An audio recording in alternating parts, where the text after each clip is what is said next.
السلام علیکم ورحمۃ اللہ۔ آج کا دوسرا نشریہ سیف الرحمان کی زبانی اور پہلے اہم خبروں کا خلاصہ۔ صاحب سمو امیر نے قطر ورلڈ کپ 2022 کے کامیاب انتظامات پر مبارکباد کے مزید برقی پیغامات وصول کیے ہیں۔ وزیر اعظم و وزیر داخلہ سے سیکیورٹی کمیٹی کے ممبران اور قطر مونڈیال کی سیکیورٹی اور اس کے انتظامات میں شریک اداروں کے نمائندوں نے ملاقات کی ہے۔ غزہ کی پٹی میں آباد غریب فیملیز میں ماہ دسمبر کی نقد امداد کی تقسیم کل سے شروع کی جا رہی ہے۔ اور روس نے کہا ہے کہ امریکہ کی جانب سے یوکرین کو دیے جانے والے ہتھیار روسی فوجوں کے جائز ٹارگٹس ہوں گے۔ یہ تھا اہم خبروں کا خلاصہ، اور اب پیش خدمت ہے ریڈیو قطر سے آج کا دوسرا مفصل نشریہ۔ بسم اللہ الرحمن الرحیم۔ صاحب سمو امیر شیخ تمیم بن حمد آل ثانی نے فیفا قطر ورلڈ کپ 2022 کے ٹورنامنٹ کی کامیاب میزبانی پر بادشاہان، سربراہان، قائدین، صدور اور وزرائے اعظم کی جانب سے مزید برقی پیغامات وصول کیے ہیں۔ صاحب سمو امیر نے برونائی دارالسلام کے سلطان حسن بلقیہ، ریاستہائے متحدہ امریکہ کے صدر جو بائیڈن، وفاقی روس کے صدر ولادیمیر پوٹن، جمہوریہ نیمیبیا کے صدر حاجی جنگوب، جمہوریہ سنگاپور کی صدر محترمہ حلیمہ یعقوب، جمہوریہ پیراگوئے کے صدر ماریو عبدو پینٹیز، اشتراکی ڈیموکریٹک جمہوریہ سری لنکا کے صدر رانیل وکرم سنگھیا، جمہوریہ گھانا کے صدر نانا اکوفو اڈو، جمہوریہ کروشیا کے صدر زوران میلانووچ، جمہوریہ وینزویلا بولیوار کے صدر نکولاس ماڈورو، کینیڈا کی گورنر جنرل محترمہ میری سائمن اور جمہوریہ موزمبیق کے صدر فلپ جاسنڈو نیوسی کی جانب سے مبارکباد کے برقی پیغامات وصول کیے ہیں۔ صاحب سمو امیر شیخ تمیم بن حمد آل ثانی سے لوسیل پیلس میں عوامی جمہوریہ چین کے سفیر جناب چو جیان نے ملک میں ان کی سفارتی ذمہ داریوں کے اختتام پر ملاقات کی ہے۔ صاحب سمو امیر نے قطر اور چین کے درمیان تعلقات کے فروغ میں ان کی کاوشوں کے اعتراف میں انہیں الوجبہ اعزاز سے نوازا۔ انہیں مستقبل میں سونپے جانے والی ذمہ داریوں کی ادائیگی میں ان کی کامیابی اور دو طرفہ تعلقات کے مزید فروغ کی خواہش کا اظہار کیا۔ وزیر اعظم و وزیر داخلہ شیخ خالد بن خلیفہ بن عبدالعزیز آل ثانی سے سیکیورٹی کمیٹی کے ممبران اور فیفا قطر ورلڈ کپ 2022 کے ٹورنامنٹ کی سیکیورٹی اور اس کے انتظامات میں شریک اداروں کے نمائندوں نے ملاقات کی ہے۔ وزارت داخلہ کے تھیٹر میں ہونے والی اس ملاقات میں وزیر اعظم و وزیر داخلہ نے صاحب سمو امیر شیخ تمیم بن حمد آل ثانی کی جانب سے ان تمام افراد تک سلام و تحیات اور اس ٹورنامنٹ کو کامیاب بنانے کے لیے ان کی قابل قدر کوششوں پر شکریہ کے جذبات پہنچائے۔ وزیر اعظم و وزیر داخلہ نے اس ٹورنامنٹ کی تاریخی کامیابی پر انہیں مبارکباد دیتے ہوئے کہا ہے کہ سیکیورٹی فورس کے ممبران نے ایک ٹیم کے جس جذبے کے ساتھ کام کیا ہے وہ بہت قابل ستائش ہے۔ وزیر اعظم نے تمام ممبران کے کام میں ان کی کامیابی کی تمنا کا اظہار کیا۔ متعدد وزراء اور ملک میں سیکیورٹی کے متعدد شعبوں کے اعلیٰ افسران بھی آج کی اس ملاقات میں شریک تھے۔ وزیر داخلہ کے مشیر اور پولیس کالج کی سپریم کونسل کے سربراہ میجر جنرل ڈاکٹر عبداللہ یوسف المال نے کہا ہے کہ وزارت داخلہ کے تابع پولیس اکیڈمی کے قیام اور اس کے انتظامات سے متعلق امیر ڈگری کا اجرا وزارت داخلہ میں تعلیم اور ٹریننگ کے پورے سسٹم کو جدید ترین بنانے کے عمل کا ایک حصہ ہے۔ انہوں نے اپنے ایک بیان میں کہا کہ وزارت داخلہ سیکیورٹی کے اکیڈمک پہلوؤں کو خصوصی اہمیت دیتی ہے۔ وہ اپنے ہاں تعلیم اور ٹریننگ کو ماڈرن بنانے کے لیے کوشاں ہے اور اسی بنا پر اس پولیس اکیڈمی کے قیام کا اعلان کیا گیا ہے۔ قطر عرب لیگ کے سیکریٹریٹ کے تابع آبادی و ترقی کی عرب کونسل کے معمول کے چوتھے سیشن کے اجلاسوں میں شریک ہے۔ منصوبہ بندی و شماریات کی اتھارٹی کے سربراہ اور آبادی کی مستقل کمیٹی کے صدر ڈاکٹر صالح بن محمد النابت سعودی عرب کے شہر ریاض میں ہونے والے ان اجلاسوں میں قطری وفد کی قیادت کر رہے ہیں۔ ان اجلاسوں میں ان کے ایجنڈے میں شامل موضوعات زیر بحث ہیں۔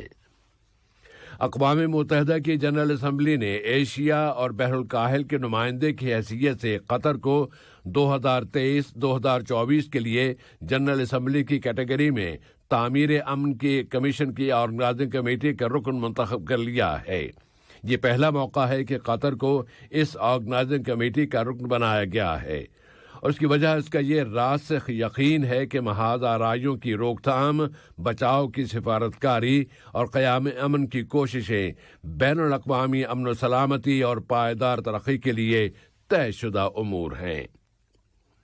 غزہ کی تعمیر نو کی کمیٹی کے سربراہ سفیر محمد العمادی نے اعلان کیا ہے کہ یہ کمیٹی قطر ڈیولپمنٹ فنڈ کے تعاون سے غزہ کی پٹی میں آباد غریب اور نادار فیملیز میں ماہ دسمبر کی نقد امداد کی تقسیم کل سے شروع کر رہی ہے۔ انہوں نے بتایا کہ غزہ کے تمام گورنریوں میں رہنے والے تقریباً 1 لاکھ غریب فیملیز میں سے ہر ایک کو $100 پر فیملی دیے جائیں گے۔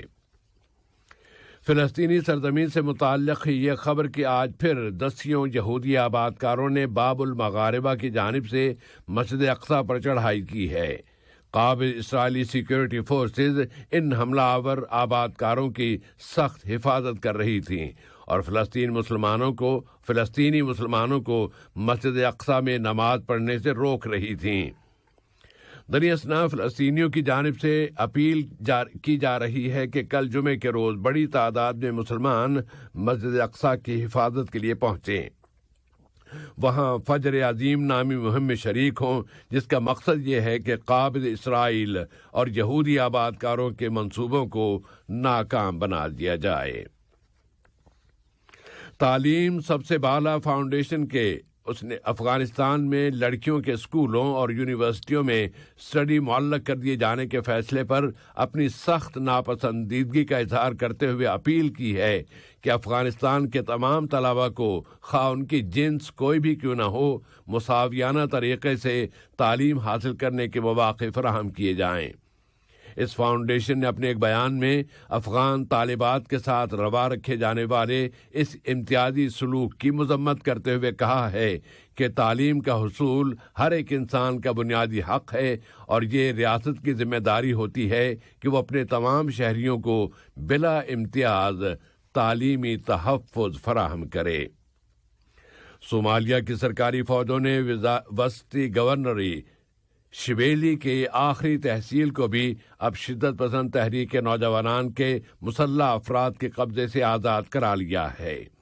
صومالیہ کی وزارت دفاع نے آج بتایا ہے کہ فوج نے ایک بڑا ملٹری آپریشن کیا ہے جس میں اس نے پوری گورنری کو اپنے قبضے میں لے لیا ہے اور غیر ملکی جنگجوؤں سمیت اس تحریک کے دسیوں مسلح افراد کا صفایا کر دیا ہے۔ روس نے آج کہا ہے کہ امریکہ کی جانب سے کییو کو ہتھیاروں کی مسلسل سپلائی سے یہ بحران ہرگز حل نہیں ہوگا، بلکہ اس سے تو لڑائی کی شدت میں مزید اضافہ ہوگا۔ کرملن کے ترجمان ڈیمیٹری بیسکوف نے یہ بات واشنگٹن کی جانب سے یوکرین کو پیٹریوٹ میزائلوں کی فراہمی کے اعلان پر تبصرہ کرتے ہوئے کہی ہے۔ روسی ترجمان نے مزید کہا ہے کہ امریکی انتظامیہ اور مغرب کی جانب سے یوکرین کو دیے جانے والے ہتھیار روسی فوجوں کے جائز ٹارگٹس ہوں گے۔ دوسری جانب روس اور جوہری ایندھن کی بین الاقوامی ایجنسی کے درمیان زاپوریژیا کے آس پاس محفوظ علاقے کے قیام کے بارے میں مذاکرات جاری ہیں۔ جوہری ایندھن کی بین الاقوامی ایجنسی کے ڈائریکٹر رافائل اس وقت اس امید پر ماسکو میں ہیں کہ اس بارے میں کوئی مفاہمت ہو جائے گی۔ روس نے جاپان پر الزام لگایا ہے کہ اس نے گزشتہ کئی دہائیوں سے جاری امن کی اپنی پالیسیوں کو ترک کر کے اب بے لگام عسکریت پسندی شروع کر دی ہے۔ روس جاپانی وزیر اعظم فومیو کیشیڈا کی جانب سے گزشتہ ہفتے $320 بلین کے دفاعی منصوبے کے اعلان پر تبصرہ کر رہا تھا۔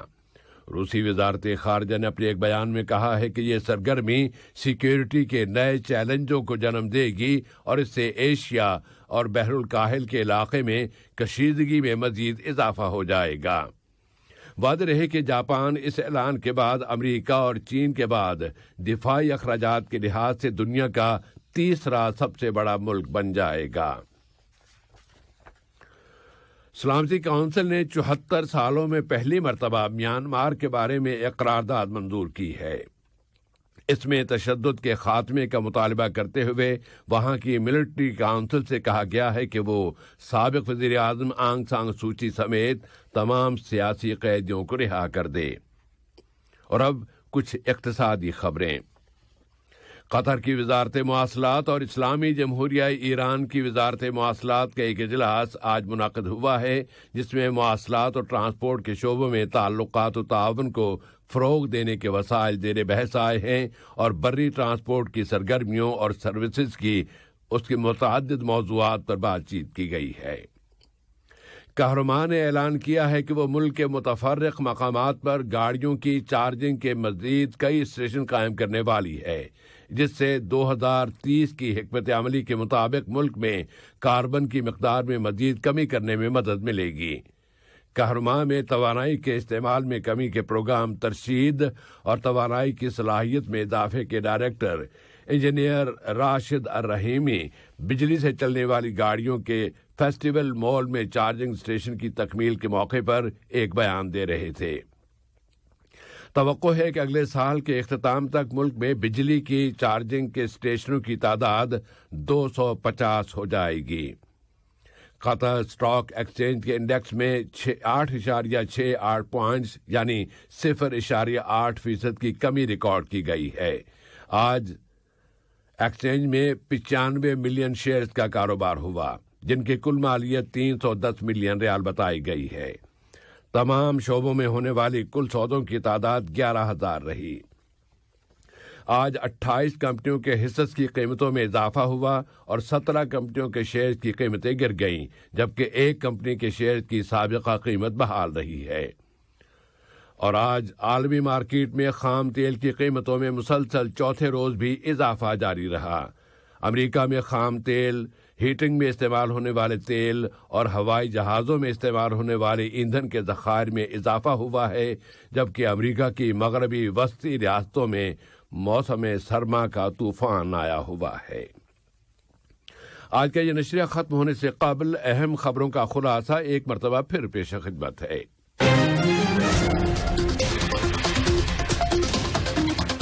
صاحب سمو امیر نے قطر ورلڈ کپ 2022 کے کامیاب انتظامات پر مبارکباد کے مزید برقی پیغامات وصول کیے ہیں۔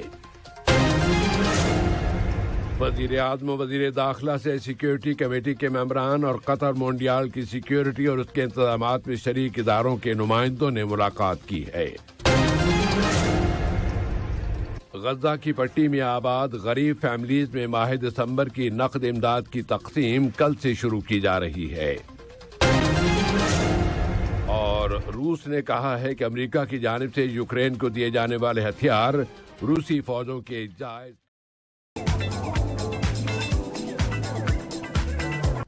السلام علیکم دوستوں، میں ہوں شیخ نور امل بواکی 1QL کا مارکیٹنگ آفیسر، اور اپنے کمپنی میں ہائر کر رہے ہیں الیکٹریشین، پلمبر اور construction line workers, bike rider, limousine, ان سب کو امیڈیٹلی ابھی جاب اویلیبل ہیں اپنے کمپنی میں۔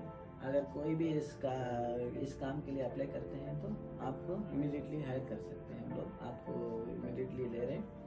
جو بھی الیکٹریشین، پلمبر اور کنسٹرکشن لائن میں کام کرنا چاہتے ہیں تو ہم سے کانٹیکٹ کیجیے، ہم انشاءاللہ آپ کو امیڈیٹلی جاب دے سکتے ہیں۔ اور سارے ڈیٹیلز جو ہے نا اپنے یوٹیوب میں اور فیس بک سارے سوشل میڈیا پہ میں دے دوں گا، اور وہاں سے کانٹیکٹ کر کے آپ ہم اپنے آفس میں آ سکتے ہیں۔ جس طرح سے ابھی انٹرویو چل رہا ہے آپ دیکھ رہے ہیں اس ویڈیو میں، اسی طرح سے آپ کا انٹرویو لے کے جو بھی آپ کو کام آتا ہے وہ کام دیکھ کے ہم وہ کام آپ کو ارینج کر کے دیں گے۔ اور سب سے زیادہ آپ الیکٹریشین اور پلمبر اور کنسٹرکشن لائن میں امیڈیٹلی لے رہے ہیں، اور ہم اپنے بائک رائڈر کا بھی وہ بھی لے رہے ہیں اور لیموزین میں بھی لے رہے ہیں، اور اس دوسرے کام کے لیے بھی اپلائی کر سکتے ہیں۔ اگر وہ کام آپ کو پریزنٹلی نہیں ہے تو اور آگے چل کے ہم وہ کام آپ کو دلا سکتے ہیں، آپ کسی بھی وغیرہ جمع کر کے جا سکتے ہیں۔ Thank you.